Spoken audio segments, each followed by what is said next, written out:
Awal season main di Epic ini emang bikin merinding ya. Ini Yi Sun-shin nggak di-ban, terus musuhnya malah ambil Hyper D-Rod, musuh ambil Layla.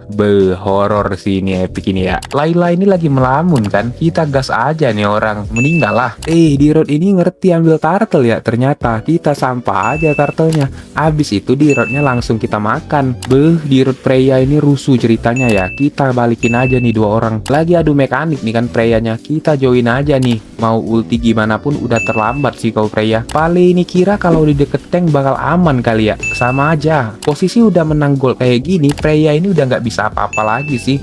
Santai Freya, emosi kali dia ya. Sabar, hampir kita meninggal dong. Kita mah dateng buat nyampah doang, hit dikit dapet kill. Ini Layla, walau darah masih banyak gitu, kita gas aja lah ini orang. Sama-sama meninggal sih, tapi kan kita hidup lagi ya. Kalau udah gini kan tinggal Victory!